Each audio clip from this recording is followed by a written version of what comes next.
এবং আমি আজকে বলতে চাই, আমার দলের সিদ্ধান্ত, দল যেটা সিদ্ধান্ত দিবেন সেই সিদ্ধান্তের সাথে আমি 100% একমত।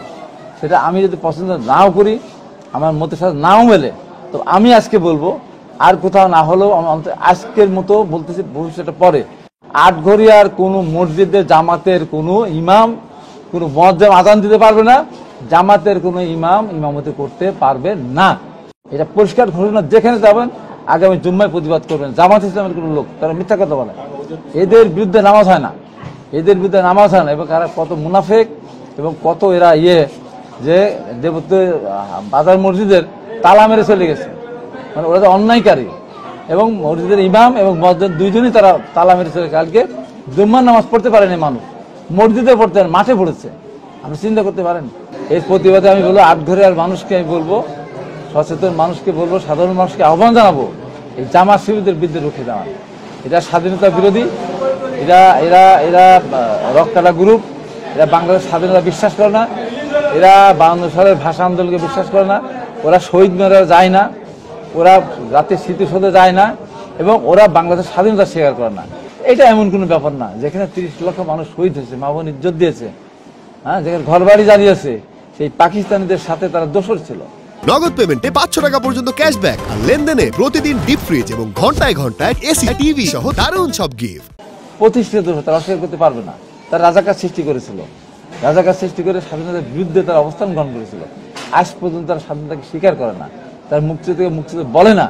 তাই আমি দেশবাসীকে জানাবো, এই স্বাধীনতা বিরোধী, এই রাজাকার, এই রক্তকাটা, এই সন্ত্রাসী, এই হত্যাকারী, খুনি এবং ধর্ম নিয়ে যারা মিথ্যাচার করে, এই আমার আটঘরের মাঠে যেটা দেখলাম, কোরআন নিজেরা বলে কত বড় নৃশংস হায়না হলে এবং ধর্মের প্রতি তাদের কোনো অশ্রদ্ধা থাকলে নিজেরা কোরআন পুড়িয়ে, এই কোরআন নিয়ে কালকে মিছিল করে সারা বিশ্বব্যাপী দেখাতে চেয়েছে যে এখানে এই বিএনপি লোকেরা কোরআন পুড়িয়েছে।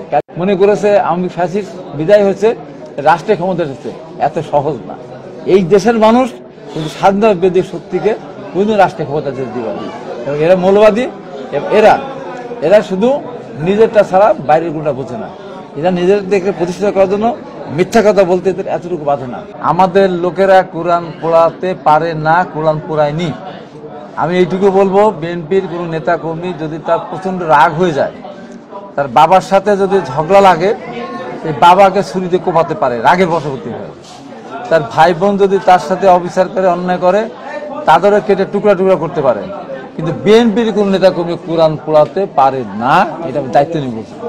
এবং ঘটনা ঘটিয়ে এখন বক্তব্য করছে যে ফিলিস্তিনদের উপরে যে অত্যাচার করছে ইসরায়েল, আমাদের জামাত ইসলামী নেতাদের উপরে বিএনপি ওই ধরনের অত্যাচার নির্যাতন করতেছে। এই যে মিথ্যাচার,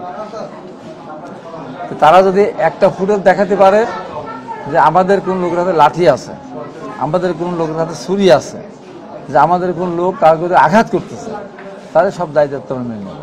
আর এই মিথ্যাচার যারা করতেছে এদের বিচার হতে হবে। আমি প্রশাসনকে বলবো, সঠিক তদন্ত করে, এই যে তার মিথ্যাচার করে সারা পৃথিবীর কাছে যে এই যে মিথ্যাটা তারা প্রকাশ করলো যে বিএনপির লোকেরা কোরআন পড়িয়েছে, এবং জামাত ইসলামের যারা বক্তা, ইসলামিক বক্তা যারা, যেমন একজন আমির হামজার কথা শুনলাম, আমির হামজার কথা আমি সমর্থন করতেছি যে এই যে দেশে কোরআন পুড়িয়েছে, যারা পুড়িয়েছে তাদের বিরুদ্ধে ব্যবস্থা নিতে হবে।